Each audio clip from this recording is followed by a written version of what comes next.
aku merupakan mahasiswa keperawatan dari Universitas Pendidikan Indonesia. Jadi tujuan aku di sini adalah aku akan melakukan penyuluhan kepada kalian mengenai pencegahan diabetes pada remaja. Untuk waktunya sekitar 10-15 menit. Apakah kalian bersedia? Oke. Sebelum kita mulai penyuluhannya, aku mau minta kalian untuk mengisi pretest terlebih dahulu. Waktunya sekitar 1-2 menit.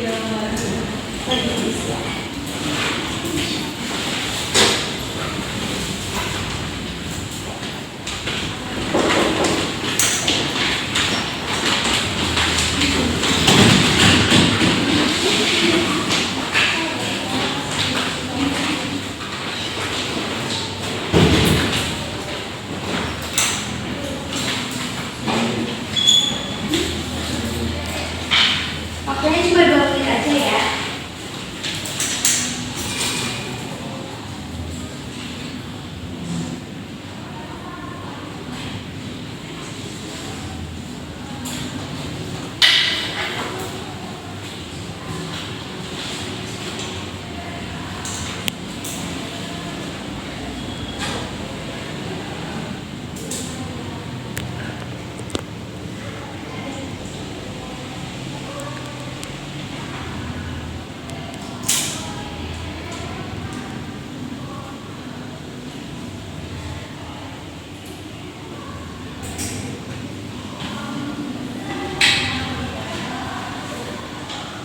Waktunya tinggal 1 menit lagi ya.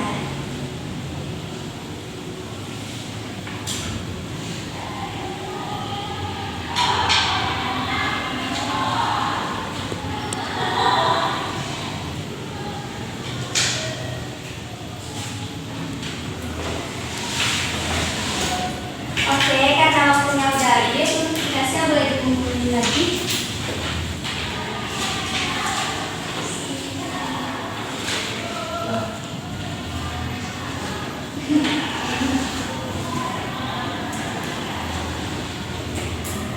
Baik, karena kalian tadi udah mengisi pretestnya, aku mau nanya dulu deh ke kalian. Kira-kira teman-teman punya nggak pengalaman tentang diabetes mellitus, atau mungkin dari keluarga teman-teman ada yang memiliki riwayat penyakit diabetes mellitus? Kalau ada, boleh katakan dong. Ada? Ya udah, diceritain sedikit, Fadil. Jadi waktu SMA tuh ada teman si orang tuanya tuh sering olahraga, jadi badannya itu ideal, bagus, makannya terjaga, cuman dia teh kena diabetes gitu. Teman kamu ya? Orang tuanya. Oh, Orang tuanya. Tapi yang Fadil bingung itu kan dia pola makannya bagus, olahraganya sering, tapi kenapa dia diabetes? Nah, setelah dicari tahu ternyata memang ada faktor dari genetiknya. Oh iya, emang ada. Oke, aku izin untuk menjelaskan sedikit ya mengenai diabetes mellitus ini. Jadi teman-teman, diabetes mellitus ini merupakan suatu penyakit yang terjadi ketika kadar gula darah dalam tubuh kita ini meningkat. Ini bisa disebabkan karena tubuh kita tidak bisa menggunakan atau menghasilkan insulin dengan baik. Insulin ini sendiri merupakan hormon yang berguna untuk memasukkan gula ke dalam sel tubuh dan digunakan kembali sebagai energi. Ketika insulin kita tidak baik, tubuh kita ini tidak bisa menggunakan atau mengatur kadar gula darah kita ini dengan baik, sehingga gula dalam darah kita ini akan tetap di dalam tubuh kita dan bisa meningkatkan kadar gula dalam darah. Lalu untuk diabetes mellitus ini bisa disebabkan oleh beberapa hal. Yang tadi itu faktor genetik. Yang pertama itu faktor genetik atau riwayat keluarga. Mungkin dari pengalaman dari orang tua teman Fadil itu bisa disebabkan karena faktor genetik. Kenapa sih bisa faktor genetik ini bisa menyebabkan orang terkena diabetes mellitus? Jadi teman-teman, gen yang kita warisi dari orang tua kita ini bisa mempengaruhi cara tubuh kita untuk mengatur kadar gula dalam darah, lalu menghasilkan insulin dengan baik. Terus yang kedua itu ada gaya hidup.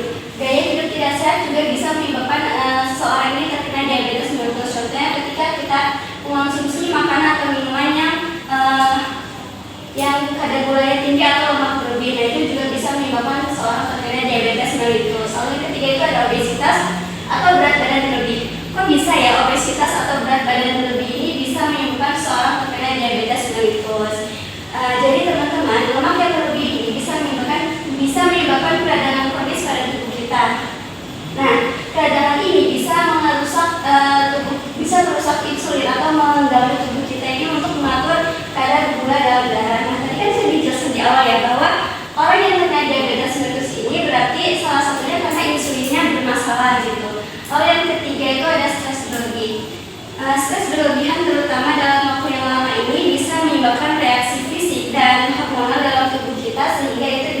mengganggu tubuh kita ketika mengatur kadar gula darah.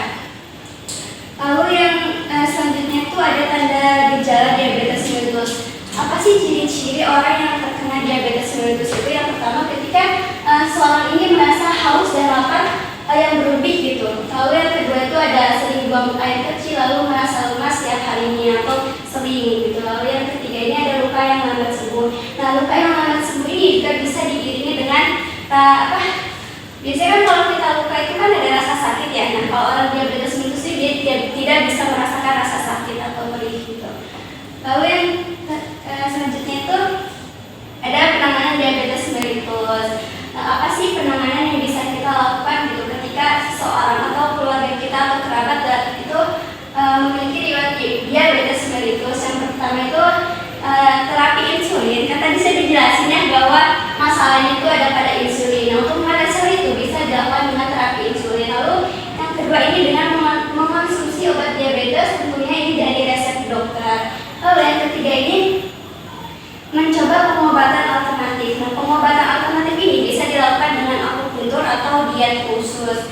Lalu yang ketiga ini, yang keempat menjalani operasi. Nah, operasi ini bisa dilakukan ketika si luka dari diabetes mellitus ini tidak kunjung sembuh atau parah gitu. Lalu yang keempat tentunya meningkatkan gaya hidup sehat. Oke, selanjutnya tadi kan sudah dibahas ya mengenai apa sih diabetes mellitus itu, ciri-cirinya, penyebabnya, dan penanganannya. Untuk selanjutnya aku akan menjelaskan tentang bagaimana sih kita mencegah supaya diri kita atau keluarga itu tidak terkena diabetes mellitus. Yang pertama itu ada pencegahan dan deteksi dini. For information ya teman-teman, ternyata diabetes mellitus ini bukan hanya terjadi pada orang tua atau orang dewasa saja, tetapi kita sebagai remaja atau anak usia dini juga bisa terkena diabetes mellitus. Nah, untuk pencegahan dan deteksi dini ya bisa dilakukan dengan tes kesehatan. Nah, tes kesehatan ini contohnya dengan kita mengetes kadar gula darah dalam tubuh kita. Biasanya kan di sekolah sering ada ya yang tes gula gitu.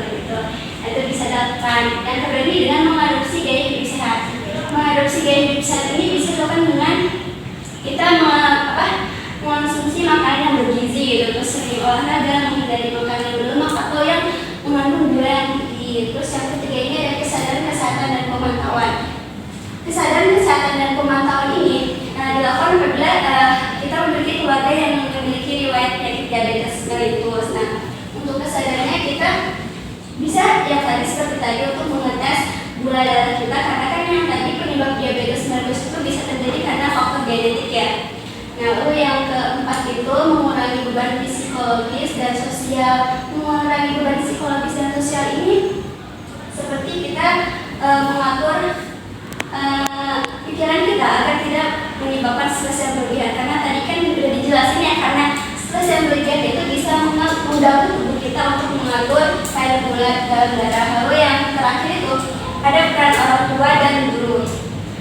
Peran orang tua dan guru di sini itu sebagai satu hal yang sangat penting, karena mereka ini bisa memberikan edukasi secara dini kepada anaknya untuk bagaimana sih kita menerapkan gaya hidup sehat gitu, untuk makan makanan yang bergizi, berolahraga, atau menghindari yang tadi ya makanan yang berlemak tinggi atau yang mengandung gula yang tinggi gitu. Oke, karena videonya sudah selesai, apakah ada yang ingin ditanyakan? Ada ya? Jadi kalau ada yang ingin ditanyakan bisa aja langsung menghubungin aku. Terus karena videonya udah selesai, aku minta kalian untuk mengisi post test lagi. Waktunya agak lama kan?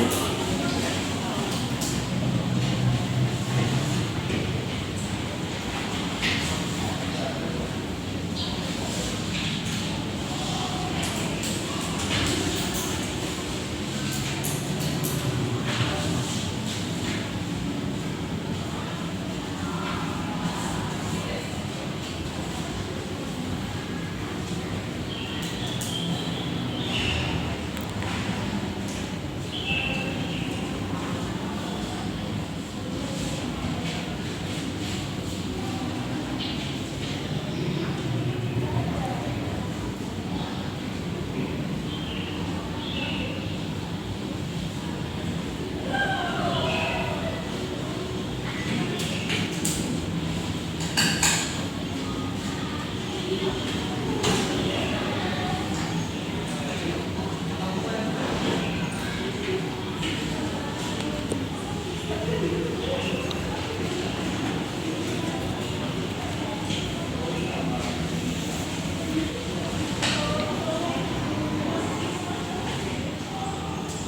udah selesai semua belum? Ya. Ya? Belum ya? Nggak boleh dikumpulin lagi ya, susah.